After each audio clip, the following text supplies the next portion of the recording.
Welcome back to Ekta commerce classes. तो plus two की business studies में हम लोगों ने प्लानिंग का चैप्टर स्टार्ट किया हुआ है। टाइप्स ऑफ प्लान्स हम लोगों ने स्टार्ट कर लिया था। तो आप लोगों ने अगर previous videos types of plans कितने टाइप के हैं और उसके जो फर्दर टाइप्स पढ़ रहे हैं हम, objective, policies, strategies and all, अगर आपने इसकी प्रीवियस वीडियोस नहीं वॉच किए तो आई बटन पर क्लिक करके चेक कर सकते हो। स्क्रीन पर टच करते ही आपको आई बटन मिल जाएगा। So let's start with further plans. जो प्रीवियस लेक्चर है उसमें हम लोगों ने पढ़े थे नीदर स्टैंडिंग नोर सिंगल यूज्ड प्लान्स, जिसमें ऑब्जेक्टिव और स्ट्रेटेजी काउंट हुआ था। तो आज हम करने स्टार्ट जा रहे हैं standing plans. Standing plans means जो रिपीटेडली यूज्ड किए जाते हैं, ये हम प्रीवियसली डिस्कस कर चुके हैं। तो इसके अंदर 4 प्लान्स आते हैं। स्टैंडिंग प्लान्स जो हैं they are 4 types: policy, procedure, method and rule.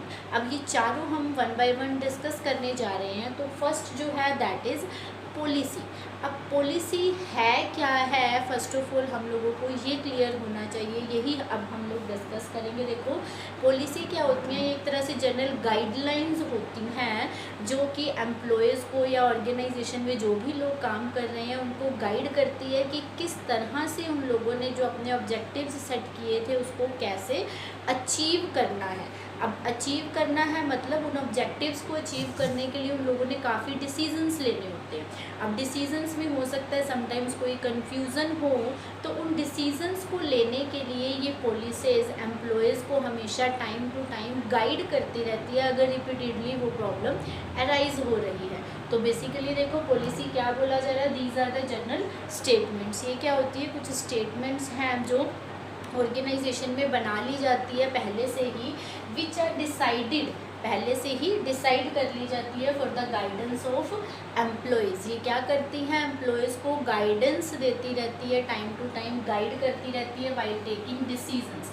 जब उन लोगों ने उस पर्टिकुलर चीज़ से रिलेटेड डिसीज़न लेना है या कोई भी उस पर्टिकुलर टॉपिक पे कोई डिसीज़न लेना है अपने ऑब्जेक्टिव्स को अचीव करने के लिए, तो उस डिसीज़न को लेने में ये पॉलिसी एम्प्लॉयज़ को क्या करती हैं, गाइड करती है। तो इसीलिए बोला गया पॉलिसीज़ क्या है, these are the general statements, और जनरल गाइडलाइंस भी कह सकते हैं, which give the guidance to the employees for taking decisions. Decision लेने के लिए उन्हें गाइडेंस देती रहती है। तो in short we can say ये हम लोगों को बताती है कि हम लोगों ने अपने ऑब्जेक्टिव्स को किस तरह से अचीव करना है। And purpose is to lay down limit. और इसका मेन पर्पज़ क्या होता है पॉलिसी का, कि जो भी हम लोग काम कर रहे हैं वो एक लिमिट के अंदर रह के करें।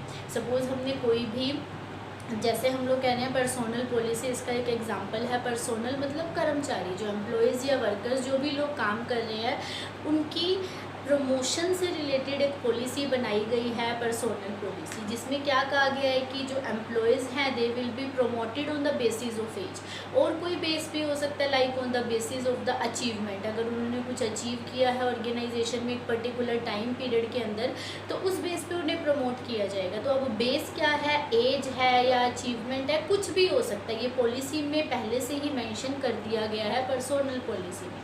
अब देखो जब भी प्रमोशन करनी होगी किसी भी डिपार्टमेंटल मैनेजर ने अपने किसी भी एम्प्लॉय की, किसी भी डिपार्टमेंट के एम्प्लॉय की, तो उसे जनरल मैनेजर के पास जाने की ज़रूरत नहीं पड़ेगी। अब उसने क्या डिसीज़न लेना है, प्रमोशन करनी है, तो उसे अपने सुपीरियर्स के पास विज़िट करने की ज़रूरत नहीं है। उसे पता है या तो एज बेसिस है या जो भी उनकी पॉलिसी है उसके अकॉर्डिंग वो प्रमोशन कर देंगे। तो इट मीन्स जो एम्प्लॉयज़ ने यहाँ डिसीज़न लेना है, ये पॉलिसी, पर्सोनल पॉलिसी उनको ये डिसीज़न लेने में क्या करती है, गाइड करती है और उनके लिए एक लिमिट लगा देती है। अब यहाँ पे लिमिट क्या है कि जो प्रमोशन है that will be only on the basis of the age. सिर्फ एज के बेसिस पे ही क्या होगी, प्रमोशन की जाएगी एम्प्लॉयज़ को टॉप लेवल के ऊपर, या जिस लेवल पे वो काम कर रहे हैं उससे ज़्यादा लेवल के ऊपर प्रमोट कर दिया जाएगा, उनकी सैलरी इंक्रीमेंट दी जाएगी, एनीथिंग एल्स प्रमोशन। सिमिलरली और भी काफ़ी डिसीजन से रिलेटेड ऑर्गेनाइजेशन में पॉलिसीज़ बना दी जाती हैं जो एम्प्लॉयज़ के बिहेवियर को गाइड करती है फॉर टेकिंग डिसीजंस, और उनके लिए एक लिमिट ले डाउन कर देती है कि उन्होंने इस लिमिट से बियॉन्ड वर्क नहीं करना है या इससे हट के डिसीज़न नहीं लेना है। सिमिलरली अगर अब सेल्स पॉलिसी है, अब सेल्स पॉलिसी एक ऑर्गेनाइजेशन की क्रेडिट सेल्स पॉलिसी भी हो सकती है, कैश सेल्स पॉलिसी भी हो सकती है और मिक्स भी हो सकती है। That depends upon the policy की जो एम्प्लॉयज़ है वो किस बेस पे काम करेंगे। अगर मैं कह रही हूँ कि एक ऑर्गेनाइजेशन की पॉलिसी है कि जितनी भी सेल होगी totally all sales will be on cash basis, मतलब जितना सेल किया जाएगा वो सिर्फ कैश पेमेंट पे ही होगा। There will be no credit sales, कोई भी सामान उधार पर नहीं बेचा जाएगा। तो इट मीन्स एम्प्लॉयज़ के लिए गाइडेंस होगी कि उन्होंने उधार कुछ भी नहीं बेचना है, जो भी कुछ सेल करेंगे सिर्फ मनी में ही सेल करना है, मतलब बदले में साथ की साथ कैश पेमेंट ले लेंगे या क्रेडिट कार्ड के थ्रू, डेबिट कार्ड के थ्रू, किसी भी तरह से, मीन्स कैश पेमेंट बेसिस रहेगा, क्रेडिट पॉलिसी नहीं होगी, क्रेडिट सेल्स नहीं होगी। तो ये भी उनके बिहेवियर को गाइड कर रहा है कि they will sell only on cash. इसी तरह प्राइस डिटरमाइनिंग पॉलिसी, और भी काफ़ी तरह की पॉलिसीज़ है। प्राइस डिटरमाइनिंग का भी देखो एग्जांपल ले लेते हैं। मैंने किसी भी प्रोडक्ट का प्राइस सेट करना है, तो पॉलिसी क्या है, प्राइस को सेट करते हुए मैं उसमें प्रोडक्ट की जो मेरा खर्चा आया है वो कॉस्ट ऐड करूँगी, उसके साथ साथ प्रॉफिट का कितना परसेंटेज ऐड करना है। ये हो सकता है पॉलिसी में पहले से डिसाइड कर दिया गया हो कि आपने 10%, 15% या 5% जो भी पॉलिसी में डिसाइड किया गया वही ऐड करना है, उससे ज़्यादा नहीं कर सकते। इसके अलावा कितना ट्रेड डिस्काउंट देना है, और अगर कैश डिस्काउंट देना है तो उसका क्या क्या क्राइटेरिया रहेगा, कैश डिस्काउंट किस बेस पे दिया जाएगा, ये सब किसमें गाइड कर दिया गया आपको, प्राइस डिटरमाइनिंग पॉलिसी में। तो इससे हम लोगों को क्या पता चल रहा है कि जो पॉलिसी है वो एक जनरल गाइडलाइन है एम्प्लॉयज़ के लिए। जब उन्होंने किसी भी पर्टिकुलर थिंग से रिलेटेड डिसीजन लेना है तो उसके रिगार्डिंग जो पॉलिसी बनी है वो उन्हें गाइड करती रहेगी। तो दिस इज़ वेरी सिंपल कि जो ऑब्जेक्टिव्स हैं वो हमने क्या है, जो अचीव करना है, एंड पॉइंट्स जो अचीव करने हैं वो ऑब्जेक्टिव्स होते हैं, जो हमने प्रीवियस वीडियो में सेट किया था। तो अगर उन्हीं ऑब्जेक्टिव्स को अचीव करने के लिए जो कुछ स्टेटमेंट्स या गाइडेंस आपको दी जाती है किसी स्टेटमेंट्स के through, that statements are called policies, और ये हमारे लिए एक लिमिट सेट कर देती है। It tells us how an objective is to be achieved, कि ऑब्जेक्टिव जो हम सेट करते हैं उसको कैसे अचीव किया जाएगा। देखो, पर पॉलिसी बनाना एक मैंडेटरी कंसेप्ट नहीं होता है, ऑब्जेक्टिव सेट करना तो एक मैंडेटरी कंसेप्ट है कि बनाना ही पड़ता है आपको ऑब्जेक्टिव, क्योंकि अगर ऑब्जेक्टिव सेट करोगे तो ही तो उसको अचीव करने के लिए काम करेंगे हम लोग। पर अगर ऑब्जेक्टिव सेट नहीं है तो उसको अचीव करने के लिए क्या काम करेंगे हम लोग, हमें पता ही नहीं हमने अचीव क्या करना है। पर पॉलिसी जो है एज सच मैंडेटरी नहीं होती, इट्स नॉट कंपलसरी। ये डिफरेंस में भी काउंट हो सकता है, ऑब्जेक्टिव क्या है, पॉलिसी क्या है, मीनिंग। उसके बाद कंपलसरी कहते हैं, ऑब्जेक्टिव्स जो हैं they are compulsory to make, ये कंपलसरी और वीकेंड से मैंडेटरी होते हैं, पर पॉलिसीज़ जो होते हैं these are not mandatory to plan और नॉट मैंडेटरी टू मेक। तो जो नेक्स्ट अब हम लोग डिस्कस करने जा रहे हैं दैट इज़ प्रोसीजर। प्रोसीजर देखो, हम लोगों को प्रोसीजर का जनरल मीनिंग पता है कि इट्स अ सीक्वेंस, किसी भी काम को करने का जो हम step by step sequence follow करते हैं दैट इज़ प्रोसीजर। अब इसी कंसेप्ट से अगर हम प्रोसीजर का मीनिंग देखते हैं, मतलब ये एक ऐसा प्लान है जो हमें एक सीक्वेंस बता देता है, जो हमने एक्टिविटीज़ परफॉर्म करनी, किसी भी एक काम को करने के लिए जो हमने एक्टिविटीज़ परफॉर्म करनी है उसको किस सीक्वेंस में करेंगे, दैट इज़ कॉल्ड प्रोसीजर। क्या बोला मैंने, देखो हम लोगों ने कोई भी वर्क करना है, उस पर्टिकुलर वर्क को कंडक्ट करने के लिए, अकॉम्प्लिश करने के लिए क्या प्रोसीजर फॉलो करेंगे, मीन्स क्या सीक्वेंस फॉलो करेंगे। जो सीक्वेंस हम स्टेप बाय स्टेप वो काम को पूरा करने के लिए फॉलो करते हैं that sequence is called procedure. अब देखो यहाँ पे एग्जांपल के साथ हम लोग क्लियर कर सकते हैं। हम कह रहे हैं कि हमारे कुछ डेटर्स हैं, डेटर्स को हमने कहा कि एक पर्टिकुलर टाइम पीरियड में आप लोगों ने हमें पेमेंट कर दी थी, पर उतने टाइम पीरियड में वो पर्सन पेमेंट नहीं कर रहा, 1 मंथ 2 मंथ का टाइम दिया था, तो मैं उससे डेटर से मनी कलेक्ट करने का एक प्रोसीजर फॉलो कर सकती हूँ, that is debtor collection. Debtor से जो मनी कलेक्ट करनी है, मनी कलेक्शंस फ्रॉम डेटर। तो इसके लिए एक प्रोसीजर क्या हो सकता है, सबसे पहले मैं उसे एक मैनुअली लेटर लिख देती हूँ या मैसेज कर देती हूँ सिंपली, जैसे कि हम लोग ऑनलाइन किसी भी तरह से मैसेज कर रहे हैं, उसे राइटिंग लेटर और मेल कर रही हूँ, एनीथिंग एल्स। मतलब रिटर्न फॉर्म में, मैं उसे पर्सनली टेलीफोनिकली कॉल नहीं कर रही हूँ, मैंने उसे लेटर लिखा कि तुमने मेरी पेमेंट करनी है एंड ऑल, पर उसने कोई रिस्पॉन्स नहीं किया उस चीज़ का। पर सेकेंडली जब उसका नहीं रिस्पॉन्स आया तो मैंने उसे टेलीफोनिकली भी ट्राई किया करने का, उसके बावजूद भी उसने हल्का फुल्का सा रिस्पॉन्स करके कहा कि मैं पेमेंट कर दूँगा, फिर भी उसने नहीं किया, मतलब वो नहीं पेमेंट कर रहा मुझे फिर भी। तो इसके बाद मैं उसे पर्सनली भी मीटिंग करूँगा उसके साथ कि क्या है कि मुझे इतने टाइम के अंदर आप लोगों ने पेमेंट करनी है, या आप लोग मुझे पेमेंट क्यों नहीं कर रहे हो, कि इस तरह से वो फिर भी कोई रिस्पॉन्स नहीं कर रहा पर्सनली मीट करके भी।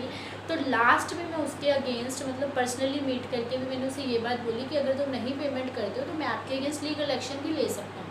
तो फिर भी वो रिस्पॉन्स नहीं कर रहा, उसने कोई पेमेंट नहीं की। तो जो मेरा लास्ट स्टेप है वो क्या रहेगा कि मैं उसके अगेंस्ट एक लीगल एक्शन ले सकती हूँ कोर्ट के अंदर। तो ये एक प्रोसीजर है डेटर से मनी कलेक्ट करने का, that is how money can be collected from the debtors. उसका एक सीक्वेंस बता दिया हमने, तो it is the procedure to collect money from debtors. इसी तरह और भी कई टाइप के वर्क हमको ऑर्गेनाइजेशन में करने पड़ सकते हैं, उसके लिए क्या सीक्वेंस फॉलो करना है तो वो प्रोसीजर डिसाइड कर दिया जाता है। उसके लिए जो हमें गाइड करता है, हमारे एक्शन को गाइड करता है कि हमने किस तरह से एक्ट करना है उस पर्टिकुलर काम को करने के लिए। It guides to our action, इसको गाइड कर रहे हैं कि हमने एक्ट किस तरह से करना है। और जो पॉलिसी अभी हमने पीछे डिस्कस किया, पॉलिसी ये हमारे डिसीज़न को गाइड करती है कि हमने जब कोई डिसीज़न लेना है उस डिसीज़न के लिए हमें गाइड कर रही है कि किस तरह से डिसीज़न ले, क्या काम करे, तो वो हम लोगों को गाइड करती है, means guides to our decision और अवर एक्टिविटीज़। पर यहाँ पे प्रोसीजर जो है ये किसको गाइड कर रहा है, हमारे एक्शंस को, कि वो डिसीजन लेने के बाद हमने किस तरह से काम को करना है, मतलब एक सीक्वेंस बता देता है ये हमें। ये हम लोग डिफरेंस में मेंशन कर सकते हैं। देखो अभी एक डिफरेंस जो पॉलिसी और प्रोसीजर का मैं आपको एक एग्जांपल से भी क्लियर कर सकती हूँ। देखो पॉलिसी क्या है हमारी, टाइट कलेक्शन पॉलिसी और लीनियंट कलेक्शन पॉलिसी। मतलब डेटर से जो मनी कलेक्ट करनी है, एक ऑर्गेनाइजेशन में पॉलिसी है कि वो डेटर्स के साथ हार्शली, मतलब एक टाइटली बिहेव करके क्या करते हैं, उसे मनी कलेक्ट करने की कोशिश कर रहे हैं। टाइटली मतलब प्रोसीजर यही फॉलो कर रहे हैं, लेटर लिख रहे हैं, मतलब उनको ज़्यादा स्ट्रिक्टली मेंशन किया जा रहा है लेटर के अंदर, टेलीफोनिकली भी स्ट्रिक्टली मेंशन किया जाता है, टाइटली उनके साथ बिहेव किया जा रहा है कि आपके अगेंस्ट लीगल एक्शन लेंगे, मतलब बहुत टाइट बिहेव कर रहे हैं उनके साथ। इट मीन्स उनके साथ लीनियंट नहीं है कि हमें इतने टाइम के अंदर पेमेंट चाहिए ही चाहिए एंड ऑल, मतलब उन्हें ज़्यादा टाइम पीरियड भी नहीं दे रहे हैं इस चीज़ के लिए। है क्या यहाँ पे, प्रोसीजर सेम है पर पॉलिसी डिफरेंट है। यहाँ पे ज़्यादा टाइम पीरियड नहीं दिया जा रहा है, हार्शली बिहेव किया जा रहा है एंड ऑल। पॉलिसी देखो, पॉलिसी क्या है, टाइट कलेक्शन पॉलिसी है, पर प्रोसीजर यही है। सेकंड, अगर लीनियंट कलेक्शन पॉलिसी है, लीनियंट मतलब आपको ज़्यादा टाइम पीरियड दे दिया कि आप मुझे 1 मंथ की बजाय 4 मंथ्स में, 3 मंथ्स में भी पेमेंट कर सकते हो। और जब आपको ये प्रोसीजर फॉलो किया जा रहा है, लेटर लिख रहे हैं, उस टाइम भी इतना ज़्यादा मतलब टाइट नहीं कर रहे हैं आप, लीनियंटली उन्हें कह रहे हो हमें पेमेंट दे दो एंड ऑल, मतलब यहाँ पे बिल्कुल लीनियंट वे से आप उससे मनी कलेक्ट करने की कोशिश कर रहे हो। ये एक पॉलिसी है ऑर्गेनाइजेशन की, लीनियंटली मनी कलेक्ट करने की। देखो पॉलिसीज़ अलग अलग हैं दोनों की, पर यहाँ पे जो प्रोसीजर दोनों फॉर्म्स फॉलो करेगी दैट विल बी सेम। पहले लेटर लिख रहे हैं, उसके बाद टेलीफोनिकली कॉन्टैक्ट कर रहे हैं, फिर personally meet and then legal action. तो प्रोसीजर सिंपली हमने क्या बोला, ये क्या है, एक सीक्वेंस है जो हमें किसी भी काम को करने के लिए कहता है कि हमने किस किस स्टेप्स के अंदर उस काम को कंप्लीट करना है। एग्जांपल हमने डेटर कलेक्शन पॉलिसी ली है, डेटर कलेक्शन किस तरह से करना है उससे हमने एक्सप्लेन किया, लेटर लिख के, तो टेलीफोनिकली कॉन्टैक्ट करके, पर्सनली मीट करके, उसके बाद लीगल एक्शन लिया अगर वो नहीं पेमेंट देता तो ये दो जो हमने प्लान्स किए हैं, standing plans, policy and procedure. I think आपको ये सब क्लियर हो गया होगा अच्छे से। अगर फिर भी कोई डाउट रहता है तो कमेंट सेक्शन में पूछ सकते हैं। और जो फर्दर 2 है method and rule, we will discuss in further lecture. तो अगर आपको वीडियो पसंद आती है तो इसे लाइक ज़रूर कीजिएगा, चैनल को सब्सक्राइब और शेयर करना मत भूलिएगा। Thank you, have a nice day.